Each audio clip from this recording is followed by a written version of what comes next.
асосан бо се роҳ мо метавонем аз программаҳое ки бозии сохтаамон пул кор кунем. Бо ҳамонро метавонед дар Play Market пулакӣ, яъне ки ба $1, $2, $3, яъне ки аз худи ҳамон бозӣ вобаста аст. Ё ин ки программа агар чӣ қадаре ки ҳамон машҳур бошад ҳамон бозӣ, ё ин ки программа фоидаовар бошад ба одамон, ҳамон қадар шумо метавонед ки онро қимат фурӯшед.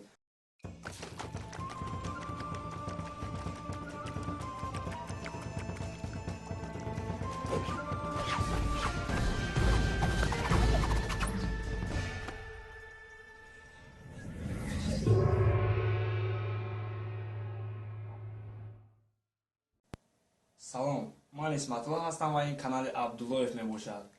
имрӯз ман мехоҳам ба шумо тарзи пул кор кардан бо роҳи программа ё ин ки бозисозиро фаҳмонам. яъне имрӯзҳо чӣ хеле ки медонед, сохтани программа ё ин ки бозӣ дар телефонҳои Android хело ҳам осон шудааст. мисол метавонед ба конструкторҳои ҳастанд, бо онҳо созед, ё ин ки сайтҳое ҳастанд ки онҳо танҳо мисол як-ду ҷои программаро шумо илова мекунед, худашон программаро месозанд, ё ин ки бо программаи Android Studio ки дар компютерҳо ҳаст метавонед созед. хулас, мо мегузарем ба қисми чӣ тавр пул кор мекунем аз сохтани программа ё ин ки бозиҳо. асосан бо се роҳ мо метавонем аз программа ё ин ки бозии сохтаамон пул кор кунем. ман дар аввал номбар карда мегузарам. якум роҳ ин программа ё ин ки бозиҳои пулакӣ мебошад. дуюм роҳ бошад дар худи бозӣ ҷой додани ресурсҳои пулакӣ.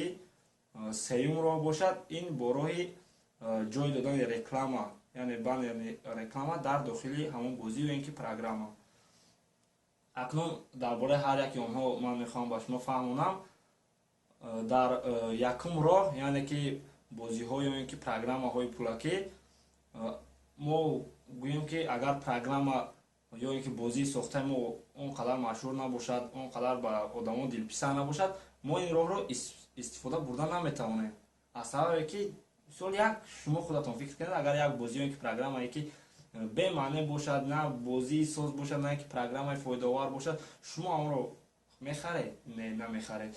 барои ҳамин вақте ки шумо ягон бозӣ ё ин ки программае сохтед ки бисёри одамонро ба худ ҷалб кард, бо ҳамонро метавонед дар Play Market пулакӣ, яъне ки ба $1, $2, $3, яъне ки аз худи ҳамон бозӣ вобаста аст. ё ин ки программа агар чӣ қадаре ки ҳамон машҳур бошад ҳамон бозӣ, ё ин ки программа фоидаовар бошад ба одамон, ҳамон қадар шумо метавонед ки онро қимат фурӯшед. яъне баъд инҷо дар вақти ба Play Market дохил кардани бозӣ ё ин ки программа аккаунт разработчик дар кор мешавад ки $25 ҳар сол бояд супоред барои аккаунт разработчик. дар ҳоли ҳозир мо надорем иро, барои шумо нишон дода наметавонем дар Play Market партофтани бозира. ва дуюм роҳ ки ин ҷой додани ресурсҳои пулакӣ дар худи бозӣ мебошад. мисол шумо метавонед ки дар дохили бозӣ танга ё ин ки гӯем ки як ресурсе ки бо онро аз бозӣ ёфта намешаваду бояд ба пул харед.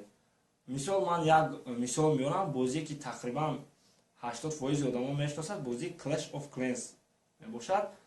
дар он ҷо чи танга аст, элексир аст, яъне ки тилло ҳаст, элексир аст ва боз кристалл дорад, кристаллҳои сабз. ҳамон кристаллҳоро яъне метавонед ба бозӣ ҳам дар дохили бозӣ метавонед ҷамъ кардан, хеле кам, вале бисёри одамо мехаранд ҳамон кристалла, яъне ки шод яъне пул мепартоед ба онҳо, мехаред. барои ҳамон фоидаи калоне ки Supercell, ҳамон компания ки ҳамон бозиро бироварага ба даст меорад, асосан айрӯи ҳамин ресурсҳои пулкати мехаридагӣ дар ҳамон бозӣ вуҷуд доштааст. яъне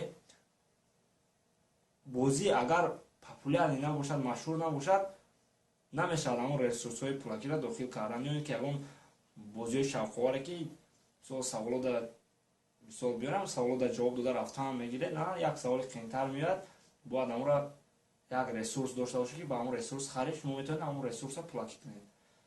ва сеюм роҳ яъне ҷои додани реклама баннерҳо дар бозӣ. агар шумо бисёр программаҳои бепулро, яъне барои чӣ бисёр программаҳои ё ин ки бозиҳои гӯем ки хеле зур бепул дар Play Market медуред, бепул скачат карда мегиред. барои он ки бисёри одамон пул надоранд барои аз Play Market харидани бозӣ, бепул мехаранд онро, яъне ки бепул установка карда мегиранд.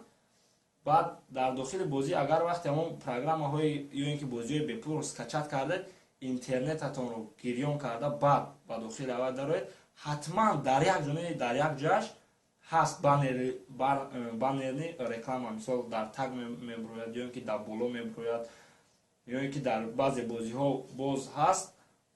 баъде ки ё як уровня мегзарӣ мебарӣ, ё ин ки бой метии гейм овер мешавад, дар ҳар як ҳамхели байнҳои гейм овер шудагида ё ки аз ин уровень ба уровень гузаштанда ҳамхели рекламаи баннера дар поми экран ҷой медиҳанд. яъне ин ҳам роҳи беҳтар аст, чем яъне ки аз оне ки шумо баннерро дар таги ҳамон бозӣ ҷой диҳеду бозикунандаро нороҳат кунед, дар вақти аз як уровень ба уровень дигар гузаштан ё ин ки дар вақти гейм овер шудан баннерро дар тамоми экран гузоред, он хубтар аст. ва чӣ хел метавонед шумо баннерни рекламаро дар бозиҳои худатон ҷой дода? мисол чӣ хеле ки медонед, агар шумо дар YouTube канал дошта бошед, YouTube монетизатсия дорад ва партнёрские программаҳои ба монанди AdSense ё YouLovebot, як чанд намуди дигар ҳаст. партнёрские программаҳо дар бозиҳо ва программаҳо ҳама хел аст. дар вақти сохтани бозӣ, мисол як ҷо мемонӣ, ман рости гап дар Android Studio ягон бор ин корро накардам, вале дар Android Book App Maker программа ҳаст барои сохтани китобҳои электронӣ. худаш дар вақти сахранид кардани программа мепурсад, мисол дар онҷа ваш фикрам AdMob ID буд ё ки ваш код AdMob буд, ҳама хел навистагия. AdMob ҳам як партнёрская программа ба монанди AdSense дар YouTube ҳаст. AdMob барои ҳамин реклама ҷой додан дар программаҳо бозиҳо ҳаст. бо ҳаст Unity Ads ҳаст, ҳама хел бо як чанд намуди дигар партнёрская программа барои ҷой додани реклама дар бозиҳо программа ҳаст ва бисёртар одамон ҳам AdMob истифода мебаранд. барои чӣ AdMob истифода мебаранд? яхе конструкторода медурӣ, худаш ҷои ҳамн коди AdMob бигем ки дохил карданаш ҳаст, душвор намешавад. ба мисол агар Unity Ads бошад ё ки дигараш бошад, душвортар мешавад. бо мисол ягон коди иловагӣ илова мекунед, яъне дар вақти сохтан ба мушкилот дучор мешавед. барои ҳавай ман ба шумо маслиҳат метунам ки бисёртар ҳами хубтараш он аст ки аз AdMob истифода баред. яъне мо ба шумо фаҳмондем се роҳи кор кардани пул аз программасозӣ ё ин ки бозисозӣ. насиб дар видеои оянда, яъне ки видеое ки баъд аз ҳамин видео дар ҳамин канал мебурояд, фикр мекунам ҷолибтар мешавад. якум регистратсия дар AdMobро мефаҳмонем, дуюм сохтани китобҳои электронӣ ва сеюм ҷой додани рекламни баннер дар китобҳои электронӣ ва кор кардани аввалин пулҳои худ аз сохтани программа ё ин ки бозӣ. яъне ҳамин рекламни баннер ки гуфт, яъне сеюм роҳро ҷой додани рекламни баннер мешавад ки бе Play Market ҳам ҳамин пулро кор кунем. мисол агар донед бисёри программаҳо дар Play Market вуҷуд надорад, онҳо дар сайтҳои шахсии худашон мешавад. мисол як программае ки барои аз YouTube скачат кардан, аз YouTube видео скачат кардан ҳаст, программаи Save From.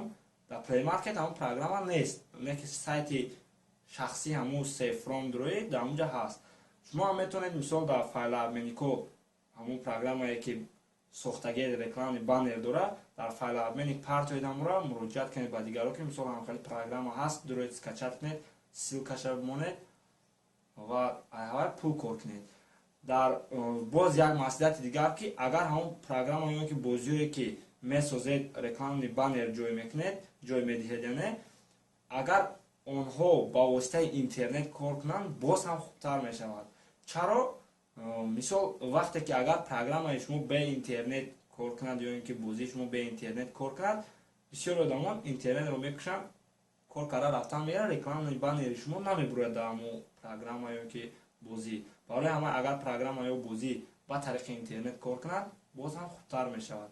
насиб видеои ояндаро иҷдат кунед, яъне футмон 3 ё 4 мавзӯе ки дар бораш мефаҳмонем нишон медиҳем.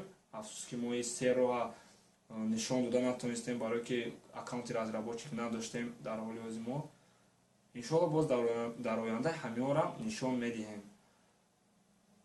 хайр, хуш бошед. То видеои дигар дар канали мо подписатсия кунед, лайк монед, то ин ки аз дигар видеои беҳтарини мо қафо намонед. дар охири видео мехоҳам ба шумо канали аҷоибтеҷиро пешниҳод кунам.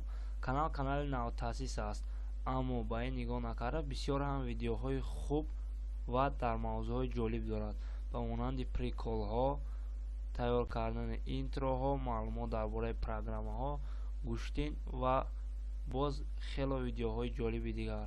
ссилкаи канал дар описанияи ҳамин видео ҳаст. биромада подписатсия кунед.